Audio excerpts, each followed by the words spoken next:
रामचंद्र के काज सवारे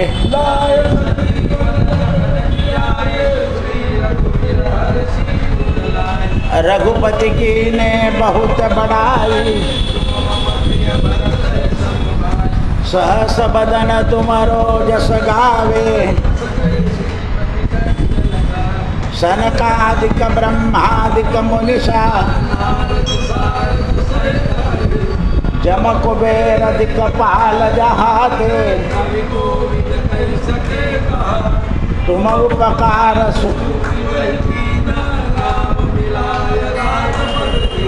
तुमरो मंत्र विभीषण माना लंकेश्वर भय सब जग जाना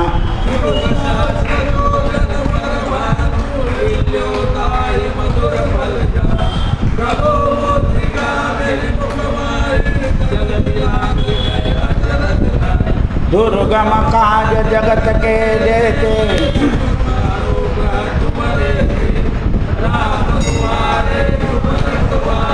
हो तनु आज्ञा बिनु पैसारे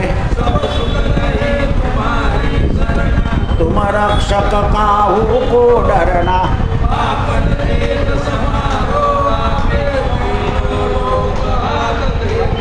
भूत पिशाच निकट नहीं आवे नासे रोग हरे सब पीरा जपत निरंतर हनुमत बीरा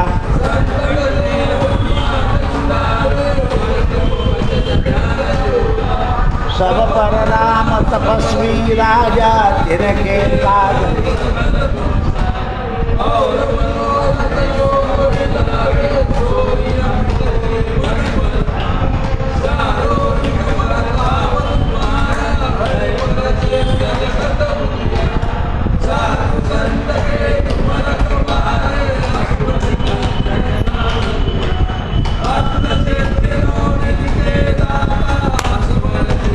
जानकी माता राम रसायन तुम्हारे पासा तुम्हारे भजन राम को पावे जन्म जन्म के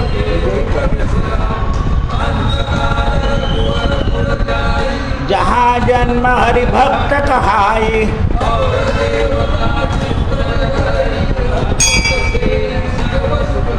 संकट कटे मिटे सब पीरा जो सुमरे हनुमत बलबीरा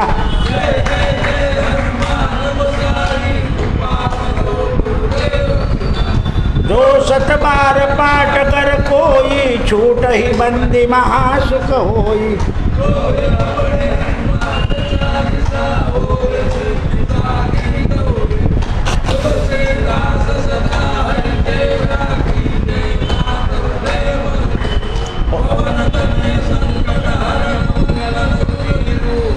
राम लखन सीता सहित हृदय बसहु सुरभु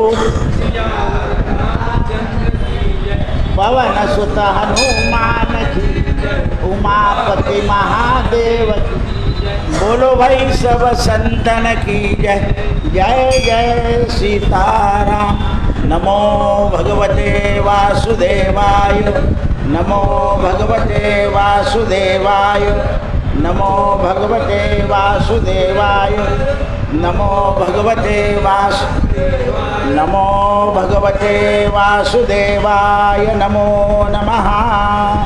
श्री कृष्ण गोविंद हरे मुरारे हे नाथ नारायण वासुदेव।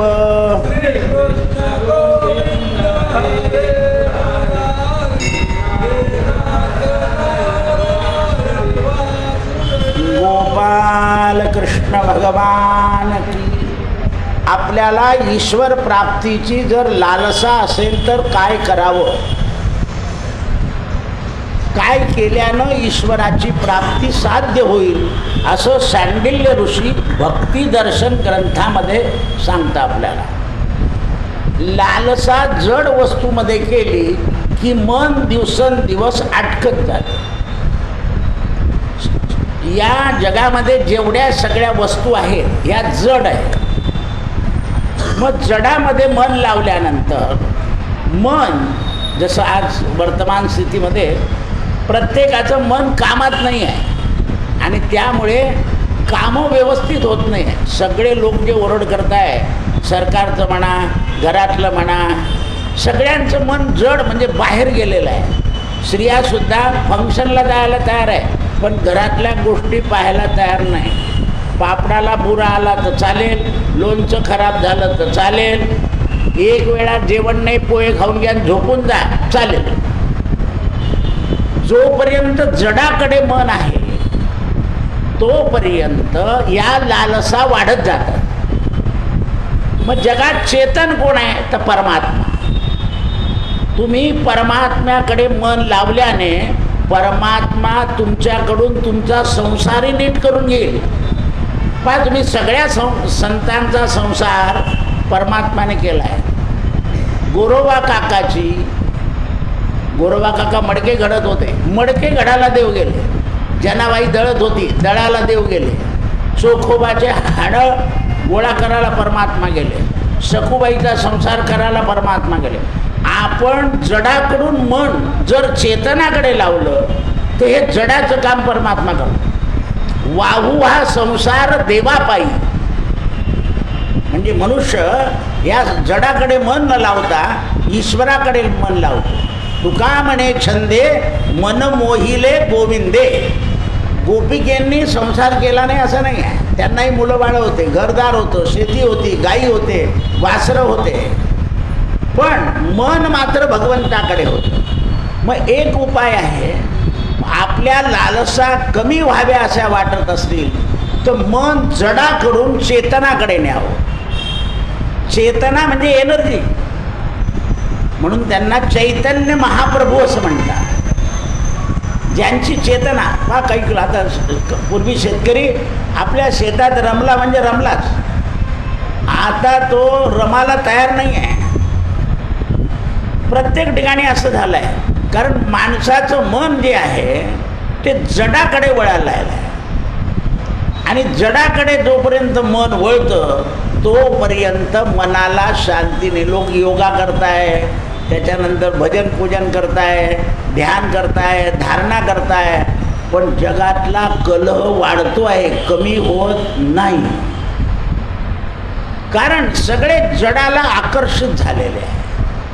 आणि एवढ्याकरता भगवंतांनी राक्षसांना आकर्षण करण्याकरता समुद्र मंथनातून मोहिनी रूप धारण केलं. आणि जे राक्षस अमृत पिऊन लोकांना त्रास देणार होते त्यांना जडाकडे वळून घेतलं. मोहिनी दाखवली आणि मध्यही दिलं. त्यामुळे राक्षस हे जडाकडे राहिले आणि देव मात्र चेतनाकडे गेले. आपल्या मनामध्ये काल एका राजकीय माणसाने मला असं विचारलं, काल संध्याकाळी 5 वाजता, किंवा राशीप्रमाणे माणूस वागतो का? मनुष्य नुसत्या राशीप्रमाणे वागू नाही शकत. राशीचं वर्णन केलं असतं. मेष रास, वृश्चिक रास मंगळाची आहे, यांचा स्वभाव असतो. वृषभ रास, तुला रास शुक्राची आहे. मग त्या शुक्राच्या ग्रहावरून सांगावं लागतं. मकर रास, कुंभ रास शनीची आहे, असं धरून धरून सांगावं लागतं. कन्या रास, मिथुन रास बुधाची आहे. मग हे सौम्य आहे. तर तसं नाही आहे. माणसाचा गुणप्रभाव, प्रवृत्ती धर्म, आज सगळ्यांचा जो प्रवृत्ती धर्म आहे तो जडाकडे आहे. आणि जडाकडे गेल्यामुळे त्यांना चेतनाचा आनंद मिळत नाही. आता मग तुम्ही प्रत्येक यात्रेला इतकी गर्दी आहे की ते महादेवाचं पिंड जे होतं अमरनाथचं ते संपून गेलं गर्दीमुळे, पाणी होऊन गेलं ते. कारण एवढी गर्दी झाली की उष्णता निर्माण होईल आणि उष्णता तिथे लाईट लावले, हे लावलं, झकपक केलं, सगळं ते पिंड चाललं गेलं. देवाने आणखी पाऊस पाडला, यात्रा बंद झाली. तर गर्दी होईल, पण मन कुठे आहे? ज्या लंगरमध्ये फुकट जेवायला मिळत होतं इथे सुद्धा नीट वागले नाही लोक. लंगरवाले हात जोडतायत, अन्न टाकू नका, फेकू नका, अमुक करू नका. पण नाही, आरामाचं कमवता आणि फुकट वाटतात, पुण्य पाहिजे असं बोलतात. म्हणजे खाताय अन्न आणि बोलताय निंदा. तुम्ही काम करणाऱ्या माणसांना काही द्या, उरवता देता, अरे अन्न आहे. कोणाचं? सगळ्यांचं जडाकडे मन आहे. आणि जडाकडे मन जोपर्यंत आहे तोपर्यंत चेतना जागृत होत नाही. सूर्यप्रकाशाने आलेली ऊर्जा घराला प्रकाश देते, पण माणसाला प्रकाश दिला पाहिजे ना. सगळे खिडकी दरवाजे, काही लोकांचे हवेशीर घर आहे, पण कोणाचंच कोणाशी पटत नाही. लोक म्हणतात घरात ऊर्जा आली की शांती वाटते. तर ऊर्जा तुमच्यात निर्माण झाली पाहिजे. जडाकडून चेतनाकडे मनुष्य वळाला पाहिजे. आता मी हे सांगतोय, माझ्या मनाला सुद्धा जडाकडून मी चेतनाकडे नेलं आणि त्यात सांगणं धंदा होऊन जाईल. धंद्याचं काम आहे द्रव्य, पण मनच शांती मिळणार नाही. थोडंसं संकट आलं की थरथर थरथर करायला लागले. म्हणून चेतनाकडे वळलं पाहिजे.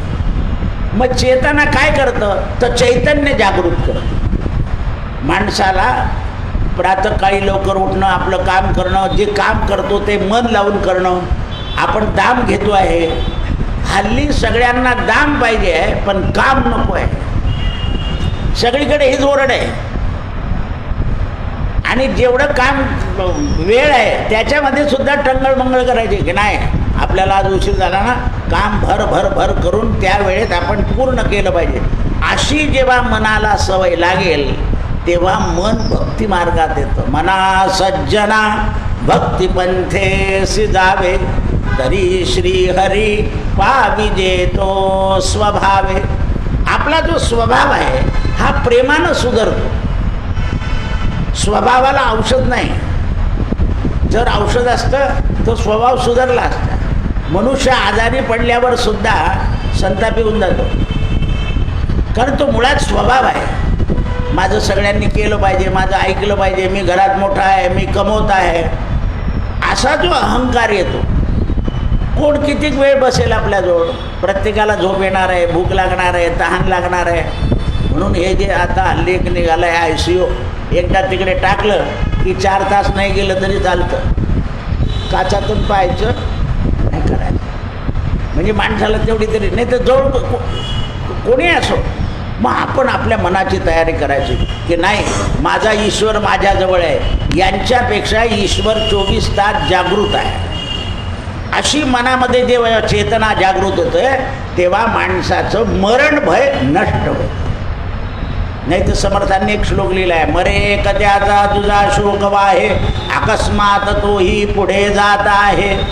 आज एक जण गेला, उद्या आपल्याला जायचं आहे, तोच रस्ता आहे. रस्ता बदल होणार नाही. फक्त कोणी रस्त्यात मरेल, कोणी घरी मरेल, कोणी दवाखान्यात मरेल, फक्त फरक झाला आहे. जर घातपात नसला तर विघ्न टळून जातं. बा मोठा ट्रँकर उलटून गेला आहे आणि तो ज्वलनकारक होता, पण कुठे फुटला नाही, त्यामुळे अनर्थ टळला. आता त्याला हळूच उभा करायचा आहे. अनर्थ टळून गेला, घटना घडली आहे, पण काही विपरीत नाही झालं. कारण ज्याचं आहे द्रव्य, त्याचं जो नेतो आहे त्याचं भाग्य, त्या भाग्याने ते संकट टाळलं. पूर्ण ट्रँकर उलटा झाला आहे, पण घटना नाही. आता त्याला युक्तीने विद्वान लोक सरळ करतील आणि निघून जाईल. असं संकट टळतं.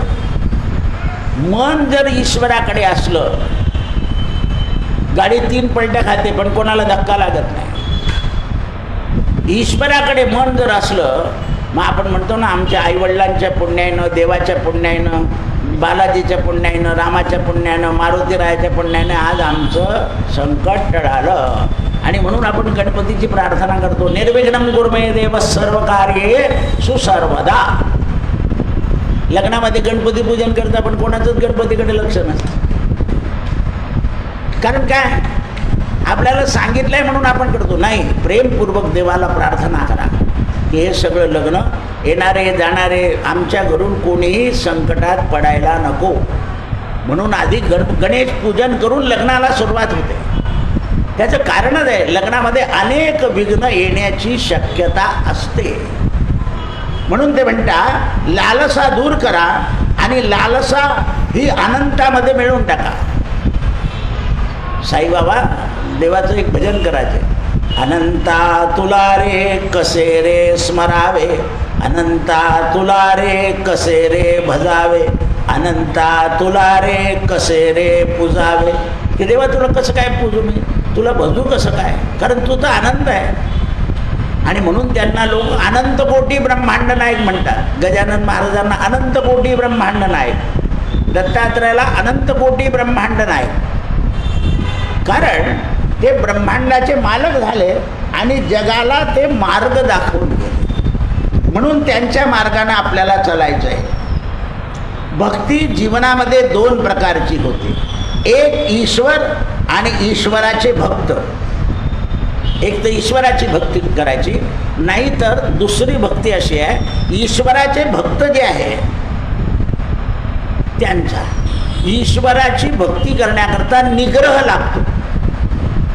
आणि संतांची म्हणजे नरसिंह सरस्वतीची, गजानन महाराजांची, झिपरूवाणाची, साईबाबाची, स्वामी समर्थांची, तुलसीदासांची, कबीर महाराजांची, यांची भक्ती करायची असेल तर यांचा अनुग्रह लागतो. म्हणून परमार्थामध्ये दोन गोष्टी अत्यंत महत्त्वाच्या, निग्रह आणि दुसरा अनुग्रह. माझ्याकडे एक उदाहरण आहे. एक धुळ्याच्या ब्राह्मणाला कोणीच अनुग्रह देत नव्हतं. प्रत्येक महाराज नाही म्हणत. तो एक दिवशी रडला माझ्याकडे. आता तो प्रवचनही ऐकत असेल घरी, तर रडला तो. आणि एक दिवशी मला म्हणे, दादा कोणीच महाराज मला अनुग्रह देत नाही. म्हटलं त्यांच्याकडे तुझा नंबर नाही आहे, तुझा नंबर दुसऱ्या ठिकाणी आहे अनुग्रहाचा.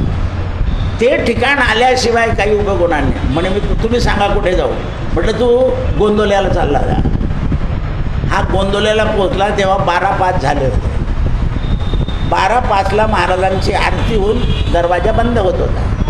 तिथे कोणालाही अनुग्रह मिळतो, कोणी गेलं तरी. तिथे पद्धत आहे, मंत्र लिहिलेला असतो, महाराजांना प्रदक्षिणा करायची आणि डोक्यावरून त्यांनी शाल टाकली की खालचा मंत्र आपण वाचायचा. पुजाऱ्याने सांगितलं की तुम्हाला आता संध्याकाळी. पुजारी आत गेला आणि त्याला अनुभव आला नाही. महाराज सांगताय अहो या. तो गेला आणि त्याला अनुग्रह मिळाला. तो गोंदवल्याहून तसाच रामाच्या दर्शनाला आला इथे आणि रडायला लाग. म्हणलं रडतो का, काय घडली घटना. म्हणे बंद झाल्यावर सुद्धा महाराजांनी मला, तर तुझा योग तिथे होता, इतर महाराजांना नाव ठेवू नको. हे महाराज होऊ घातलेले होते, ते होऊन गेलेले होऊन गेले. त्याला गोंदवल्याला मंत्र मिळाला, श्रीराम जय राम जय जय राम. म्हणून देवाच्या भक्तांकडून जो मंत्र मिळतो त्याला अनुग्रह म्हणतात. आणि ईश्वरावर निष्ठा ठेवून जो ईश्वराची पूजा करतो त्याला परमात्मा रात्री स्वप्नात दर्शन देतात. काय म्हणतात तुकाराम महाराज, सत्यगुरु राये कृपा मज केली, परी नाही घडली सेवा काही, जाता गंगा स्नाना मज आशीर्वाद दिला. आणि मंत्र दिला रामकृष्ण. समर्थांना स्वप्नामध्ये येऊन मंत्र दिला आणि मारुतीच्या मंदिरामध्ये श्रीराम जयराम मंत्र दिला गेला. अनेक संतांना स्वप्नामध्ये अनुग्रह झाला, पण त्यांचा निग्रह पक्का होता. निळोबा राय तुकाराम महाराज स्वर्गाला गेल्यानंतर अनुग्रह घेतला. देव आले म्हणे नाही मला तुकारामच पाहिजे. अनुग्रहाकरता निग्रह असावा लागतो. जेव्हा निग्रह, हल्ली अनुग्रह कसे झाले आहे, बाजार षण्मुखानंद हाल 600 रुपयात स्पर्श दीक्षा, 1000 लोक बसलेले असतात. पेंडालमध्ये नाम घेऊन या, जाओ बन गए हम तुम्हारे गुरु. नाही, निष्ठा आणि अनुग्रह, निग्रह आणि अनुग्रह यात फरक आहे. म्हणून त्यावेळेला दोन प्रकारे करावा लागतो. आणि ईश्वराची भक्ती करावी लागते. संतांनी सांगितल्याप्रमाणे ती भक्ती करायला गेली की आपल्याला भक्तीचा संग लागतो. संतांचे संगती मनोमार्ग गती, आकळावा श्रीपती येणे पंथे. या संतांनी जे मार्ग घालून दिलेले आहे त्या मार्गाप्रमाणे आपण जर भक्ती करत राहिलो, ध्यान करत राहिलो, पूजा अर्चा जप करत राहिलो. जप काय आहे, तर जन्मातला ज आणि पापातला प, जन्मातलं पाप घालवणारा जप, याला प्रमाण काय आहे? हरिजप करणे तुटेल धरणे प्रपंचाचे. जो हरीचा जप करेल त्याचं प्रपंचाचं धरणं जे आहे ते तुटून जाईल. म्हणजे जडाचा संग तुटेल आणि चेतनाचा संग लागेल. आपल्यामध्ये चैतन्य आहे, पण आळस आणि प्रमादाने चैतन्य लोप पावतं.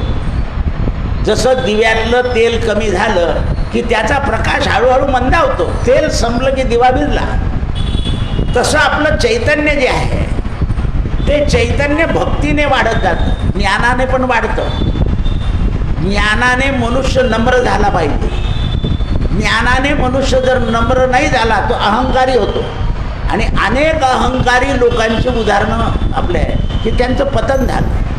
म्हणून ज्ञानेश्वर माऊली काय जाते, नम्र झाला भूता तेने कोंडिले अनंता.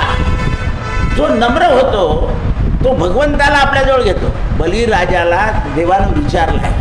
देवाला असं वाटलं की आपण बलिराजाला पराजित करून टाकू. तिसरा पाऊल ठेवायला जागा नाही. बलिराजा म्हणे, देवा ही पृथ्वी स्वर्ग तुमच्या मालकीचं आहे, माझ्या मालकीची आहे ती वस्तू देतो तुम्हाला, जागा ठेवायला. म्हणे काय देतो? म्हणे हे माझं डोकं. बलिराजा नम्र झाला. आता बली बनला भक्त. देव मोठे. आता देवाचा पाय काय साधा होता? जोरात दिला असता तर बली मरून गेला असता. पण भक्ताला मारता येत नाही. म्हणून त्याच्या डोक्यावर पाय ठेवला आणि त्याच्या डोक्यातला अहंकार चरणानं नष्ट केला.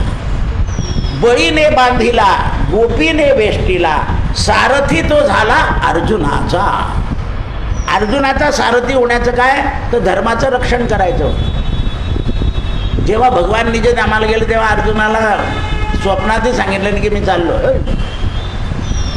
फक्त उद्धवाला सांगितलं, विदुराला सांगावं मैत्री ऋषीच्या घरी जाऊन माझं चरित्र ऐक. पांडवांना निरोप पण देण्यात दिला. कारण धर्माचं राज्य स्थापन करून दिलं, राज्य त्यांच्या ताब्यात दिलं, जड ताब्यात दिलं आणि परमात्मा निघून गेला. पण धर्मराजा श्रेष्ठ होते. त्यांनी भगवंताची बातमी आल्यावर जडाला टाकून दिलं, वल्कल धारण केली आणि मार्ग. आणि सगळे भाऊ मोठ्या भावाच्या आज्ञेत होते. म्हणून धर्म निघाल्याबरोबर भीम, भीम निघाल्याबरोबर अर्जुन, अर्जुन निघाल्याबरोबर नकुल, सहदेव आणि द्रौपदी निघून गेले. तुम्ही धर्मानं चालत असाल तर तुमच्यावर अनुग्रह होईल. आज कोणी धर्मानं, दूध खराब आहे, दुधाचे पदार्थ खराब आहे, तुम्ही काय साखरेमध्ये रवा आहे आणि सगळे तिरुपतीला जाताना पैसे टाकताय. विचार करा. दूध लोकांच्या शरीरामध्ये जाईल त्याचं काय होईल? म्हणजे जशी वाळू माफिया होते तसे दूध माफिया होऊन गेले. लक्षात ठेवा. आणि गर्दीच गर्दी होते सगळीकडे. मंदिरांमध्ये गर्दी, इकडे गर्दी, तिकडे. लोकांना वाटतं लोक काय भाविक झाले. काही नाही आहे. कष्टाळू माणूस सुद्धा खोटं करतोय. चपला घालून देवावर पाणी घालतात. घरून पाणी, तो बुवा सांगतो घरून पाणी न्यायचं, ते चपला घालून घेण्याचं. असं आहे ते. कारण आचार नाही, विचार नाही. 8-8 दिवसाचे पारसे कपडे असते बा तुमचे सगळे पॅन्डाने. 8 दिवसांनी धुता तुम्ही आणि त्याच्यासहित महाजल पाणी घालता.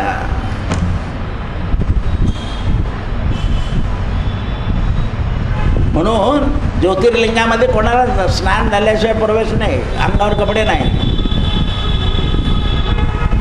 जाऊन पहा दक्षिणेकडे, घुसू दे नका तुम्हाला ते. असं आहे.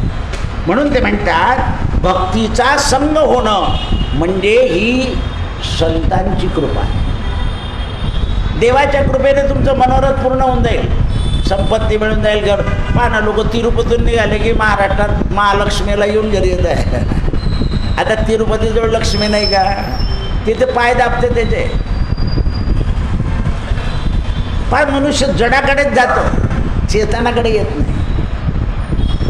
जड आणि चेतन आबा हा गेला. जड आणि चेतन यातला फरक लक्षात आला. मनुष्य नेहमी जडाकरता धावतो आहे. चेतनाकडे धावत नाही. आता ईश्वर आणि भक्त, जड चेतन सांगितलं. आता ईश्वर आणि भक्त यामध्ये काय फरक आहे? कोणाला भक्त म्हणायचं?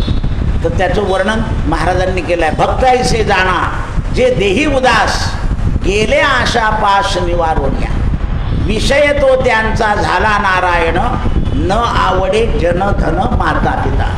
भक्तीचं विवरण केलं आहे. म्हणून विवरणात बेपर्वाई खुलासा केला आहे. वरण म्हणजेच अनावरण म्हणजे पडदा. काय आहे? ईश्वर आणि जीव यांच्यामध्ये पडदा आडवा आहे. तो पडदा दूर करायचा आहे. तो पडदा दे. काल तुम्हाला सांगितलं परीस आणि लोखंड. परीस आणि लोखंड.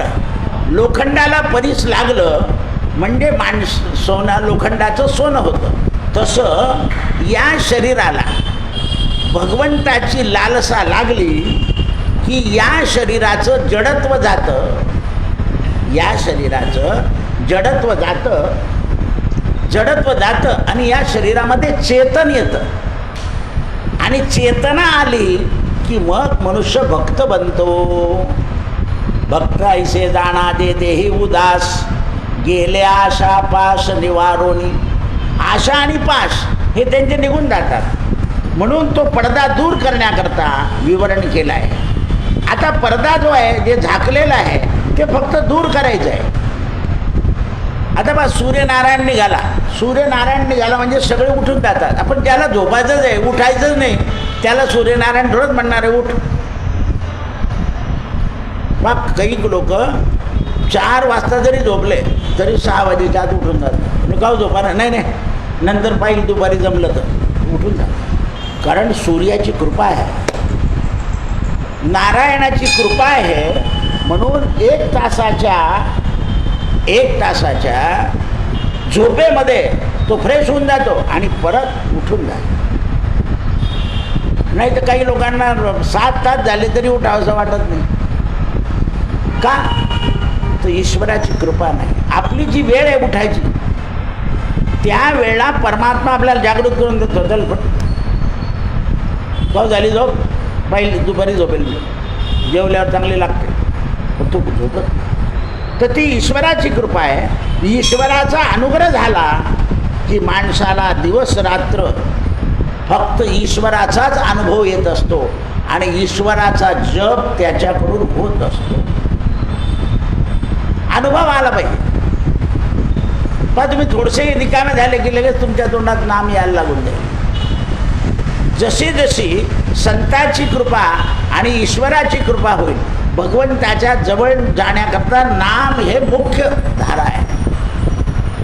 ज्याप्रमाणे पर्वताहून नदी समुद्राकडे धावते त्याप्रमाणे या जीवाच्या मुखातून नाम हे भगवंतामध्ये मिळाला नेतं. म्हणून आपल्याला नदीच्या संगमावर स्नान करायला सांगितलं. नाना तीर्थ भ्रमी चित्त नाही नामी तरी तो व्यर्थ, नामास विन्मुख तो नर पापिया, हरिविना धावया न पापी. म्हणजे पुराण प्रसिद्ध बोलिले वाल्मिक, नामे तिन्ही लोक उद्धरती. प्रमाण दिलं आहे की या नामस्मरणानं आतापर्यंत या तिन्ही लोकांमध्ये लोक उद्धरलेले आहे. तरी हे नाम खरं, कथे नाम खरं. आपल्या गुरुनं मंत्र दिला ना त्याच्यावर अविश्वास करायचा नाही. नाही हे बुवांचं हातातला मोबाईलसुद्धा भगवा आहे म्हणजे फार पॉवरफुल आहे. असे भगव्याने पॉवरफुल नसतो मनुष्य. जसा जसा तो वैराग्यशील होईल संत, जडापासून संत लांब होईल, तसं तसं संताचं बल वाढत जातं. आणि संताच्या बल पहा तुम्ही आता ज्ञानेश्वर इथून काही बातमी जाते का की पालखी अमुक दिवशी निघणार आहे तुम्ही या? नाही, पालखी अमुक दिवशी निघणार. लाख लोक तयार असतात. तुकारामाबरोबर लाख लोक. वर्तमान स्थितीत पहा बरं, दिंडीवाले खाऊ घालत नाही, आपले पैसे भरतात ते आणि सगळे जेवायची सोय होते. लाख लोक सहज जात आहे. ऊन वारा पाऊस चालले आहे. आज नवमी अष्टमी समोर दिसतंय त्यांना पंढरी, देखिली पंढरी देखिली, मनात आनंद आहे की दशमीला पोचायचं आहे आणि तिथे गेल्यावर काही कोणाची सोय नाही, जसं असलं तसं मध्ये आनंद मानता लोक. का तर लालसा आहे पंढरीची वारी. आपण टी व्हीवर पाहून आनंद मानून घेतोय की काय काय आनंद चाललाय. आनंदाचे डोही आनंदकडे. म्हणून ते म्हणतात ईश्वराची कृपा रात्रंदिवस सगळ्यांवर आहे. पण घुबडेला दिवस दिसतो का? नाही, तिला दिवसा दिसतच नाही. तसं आपल्याला ईश्वराची दृष्टी नाही आहे. मंदिरात देव आहे का मंदिरातच गेलं पाहिजे का? मग तुझ्यात आहे ना, जरा चांगला वागणं, हे लक्षात आलं पाहिजे. अज्ञानी लोकांना भगवंताच्या कृपेची ओळख नसते म्हणून, आणि त्यांना ते लक्षणही कळत नाही. भगवंताच्या कृपेचे लक्षण काय आहे? मग आता भगवंताची कृपा ओळखायची कशी? ती ओळखण्याकरता काय केलं पाहिजे? सुंदर विषय आहे की काय केलं पाहिजे. तर परमात्म्यानं आपल्या मनाला नवीन नवीन गोष्टीपासून आवरलं पाहिजे. नको रे मना द्रव्य ते पुढिलांचे, अति स्वार्थ बुद्धीने रे पाप कर्म साचे, गडे भोगणे कर्म ते खोटे, न होता मना सारिखे दुःख मोठे. हे मना, हे जड जे आहे, हे जड माणसाला वासना वाढवतं. आणि तुला तर भगवंताकडे जायचं, तू तर जडापासून अलिप्त हो. तू जडापासून अलिप्त हो. जसं जसं मनुष्य जडापासून लिहिला, मग कीर्ती प्रतिष्ठा दैव, आणि मनानं आपण काम करावं. ईश्वरानं दिलेली सेवा आहे असं समजायचं. संसारात काय आहे? ईश्वरानं दिली आपल्याला सेवा. शेती करायची आहे, व्यापार करायचा आहे, नोकरी करायची आहे, प्रवचन करायचं आहे, कीर्तन करायचं, हे आपल्याला सेवा दिलेली आहे. सेवा निमूटपणे करायची आणि त्याचा जो मोबदला आहे तो न्याय मार्गाने खर्च करायचा, अन्याय मार्गाने खर्च करायचा नाही. पगार असो, व्यापारातला नफा, व्यापाराला नफा घेण्याची परवानगी आहे, पण त्याच्यातून गो, ब्राह्मण आणि राष्ट्र यांना तिघांना दिलं की त्याचं धन शुद्ध. गाईचा सांभाळ करायचा आहे व्यापाऱ्याने, आणि शिक्षण संस्था आणि राष्ट्राला द्यायची. या तिघांनी आलं की त्याला नफ्याचा दोष लागत नाही. टॅक्स भरला की वाईट होऊन जातं पैसे.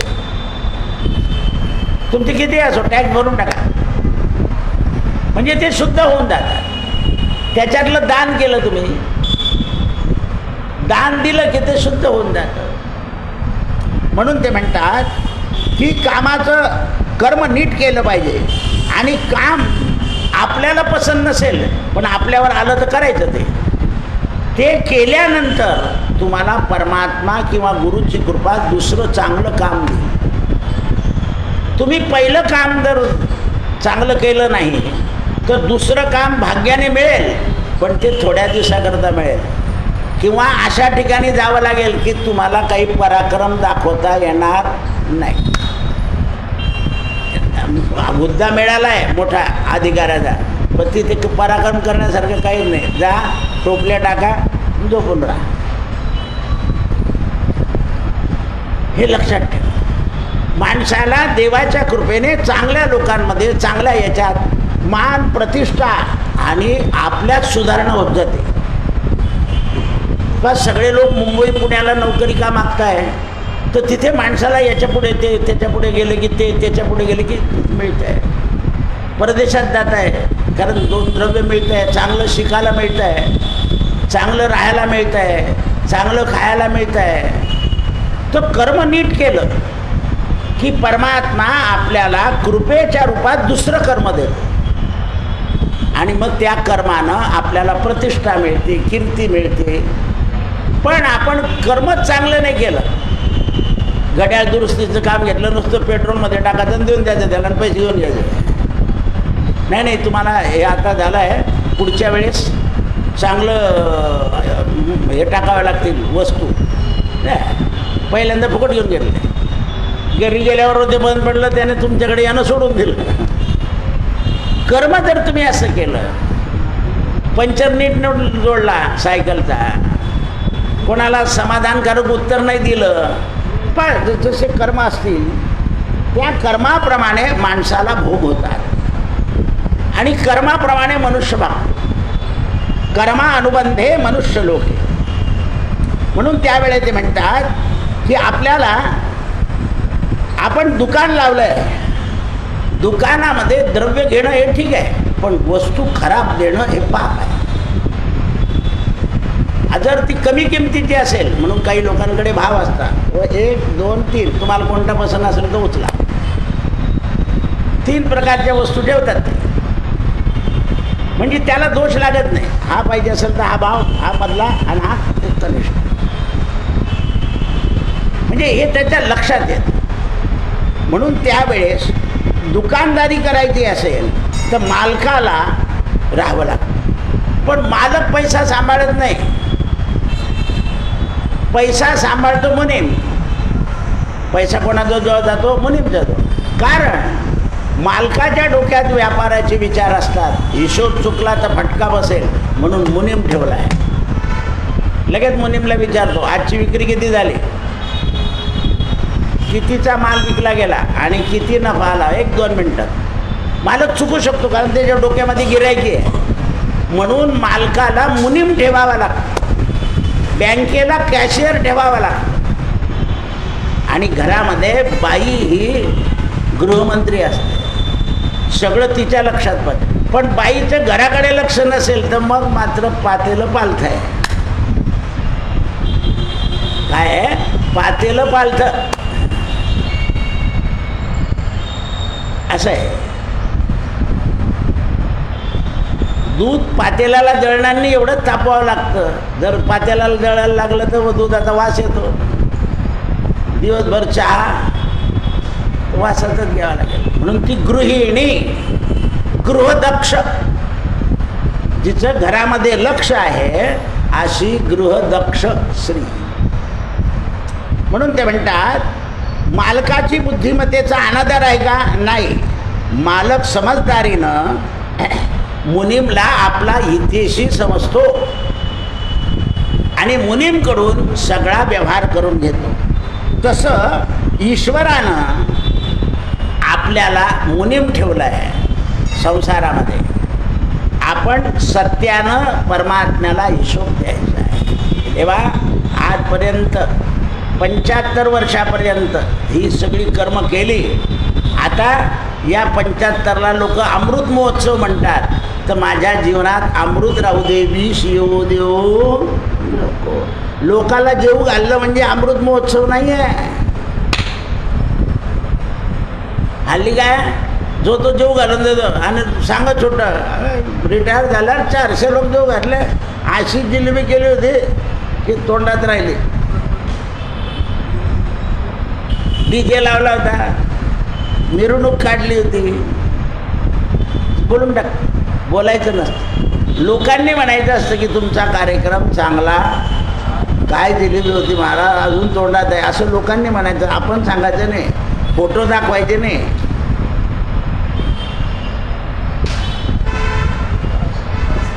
कारण हे देवाला सांगायचं की वाहू हा संसार देवापायी इतक्या दिवस केला.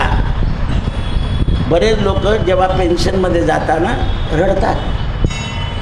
लोक म्हणतात अरे खरे आनंद नाही, इतक्या दिवस कर्म केलं आहे, आता या पदापासून आणि या कामापासून मला एकटं राहावं लागेल. जे आळशी लोक आहे ते आनंद मानतात, पण जे ज्ञानी लोक आहे, ही माझी कर्मभूमी होती. काय म्हणतात ते?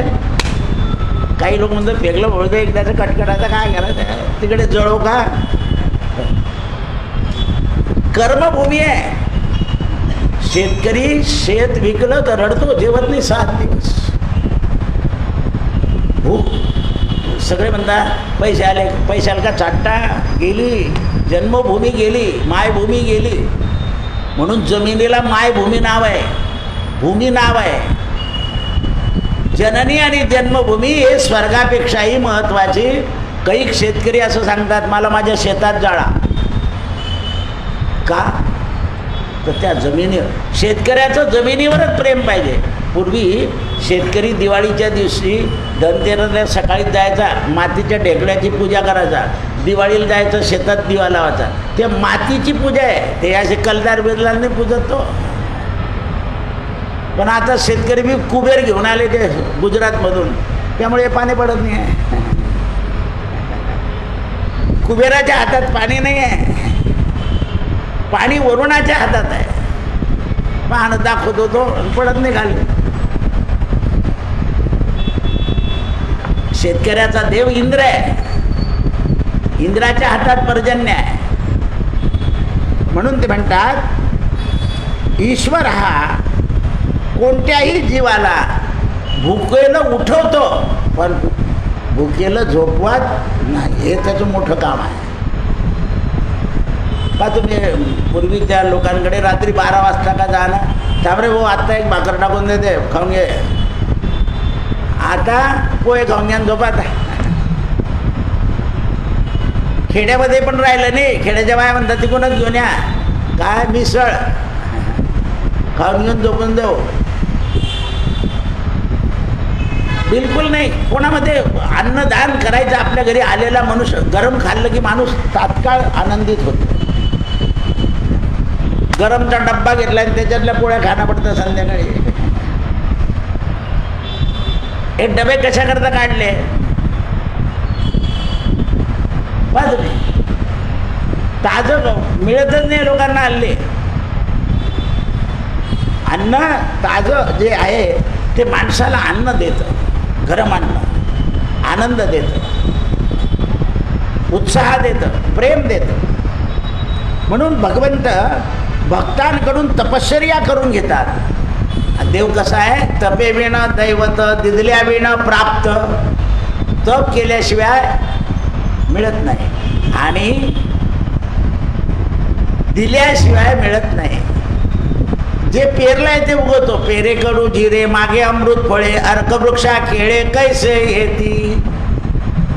जे आपल्याला मिळत आहे ना सर, ते आपण मागचं केलेलं आहे. जे मिळत नाही ते केलं नाही. मग जे मिळत नाही ना त्याच्यात दुःख नाही करायचं. जे मिळालं आहे ते वाटून घ्यायचं. पूर्वी वानोळा देऊन द्यायचे प्रत्येकाच्या घरी. का? तो वाटून खाल्लं पाहिजे. सगळ्यांना त्याचा आनंद मिळाला पाहिजे. आजूला बाजूला भाजी देऊन द्यायचे लोक. आमच्याकडे ही भाजी झाली घ्या. दुसऱ्या दिवशी ती बाईने केली की ती बाई इकडे देऊन द्यायची. परस्पर देव भव. सगळे परस्पर आहे. ते मी तर नेहमी उदाहरण सांगतो. तो कैऱ्या तोडाचा सुडा का कैरी खातो का, पण त्याच्याबरोबर 2 कैऱ्या देत होते लोक. कुरड्यांच्या सारामध्ये गहू भरून देऊन देत होते. तो खातो का? नाही. पण आपण कोणाकडून घेतलेली मदत आहे त्याला कोणते हस्ते परहस्ते परत करायचे. काय सनातन धर्म आहे. आता जावायला सासू प्लॅस्टिकच्या पिशवीत दिवाळीचा खाऊ देते, डबा बी देत नाही. प्लॅस्टिकची पिशवी आणणार नाही ते परत दे. आणि ती पण बापणाची असते. राजमनला खिंजीची पिशवी दुसऱ्याच्याच पिशवीत देऊन दे. दरवर्षी जावायला एक डबा दिला तर कुठे बिघडतो. जावायची किंमत पिशवीत गेली ते बी प्लॅस्टिकच्या. जावाई इतके निकट आहे तसेच घेता.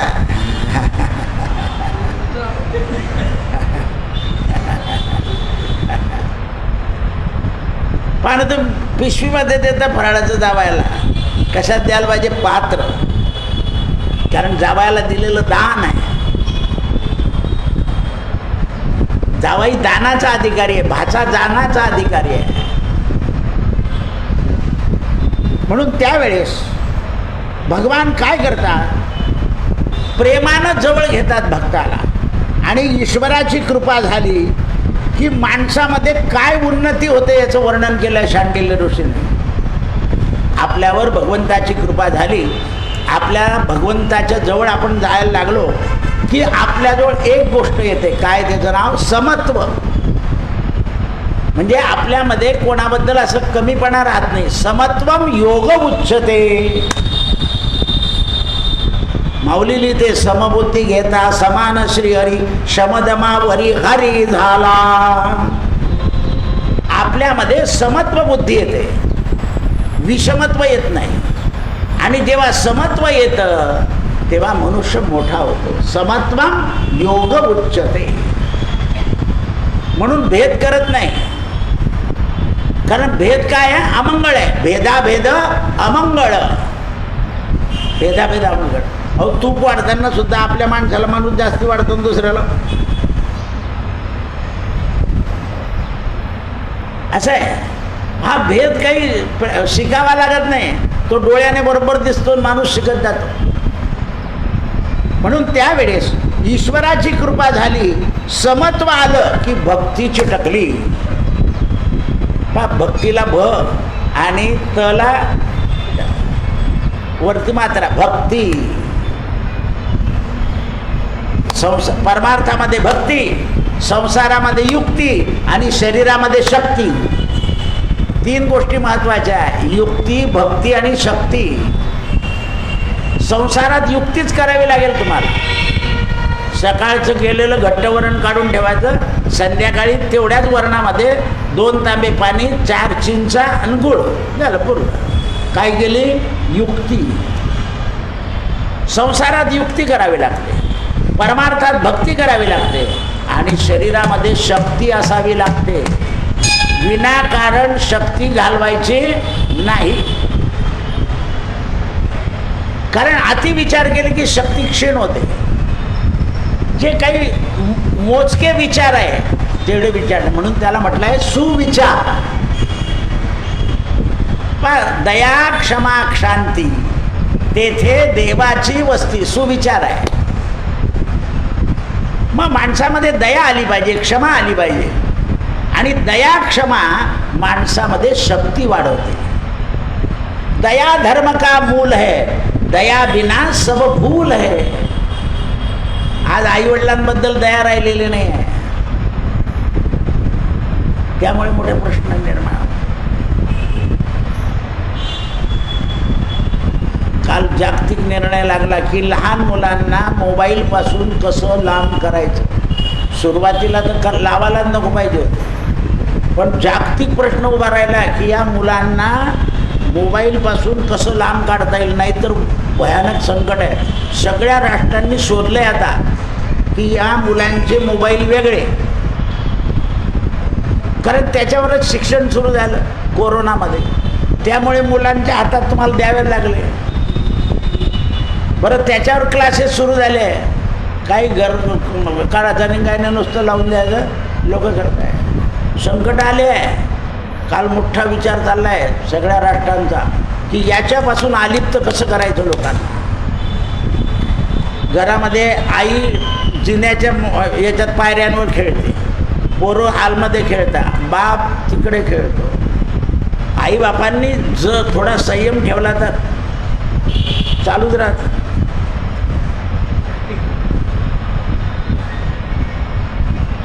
बा तुम्ही त्याचे तोटे सांगितले, कोणी लक्ष देत. आणखीन कॉन्टॅक्ट नंबर मागता आणि ज्याचा तो मोबाईल इतके मागासलेले राहिले, तुम्ही त्याला मागासलेले म्हणता. आणखी म्हणून ते म्हणतात की वेद म्हणणं, गुरुकुलामध्ये निवास करणं ही एक तपस्या आहे. भगवंताची कृपा असेल तर गुरुकुलामध्ये माणसाला भक्तीची आवड लागते. आणि भक्तीची आवड लागली की मग तो आपलं कर्म चांगलं करतो. आणि कर्म चांगलं केलं की त्याच्याकडून धर्माचं पालन होतं. आणि धर्माचं पालन झालं की परमात्मा प्राप्त होतो. सत्यगुरु राय कृपा मज केली, परिणाय घडले सेवा काही. मस्तकी तो जाना ठेविला कर, भोजना मागती तू पाव शेर, पडिला विसर स्वप्ना माझी.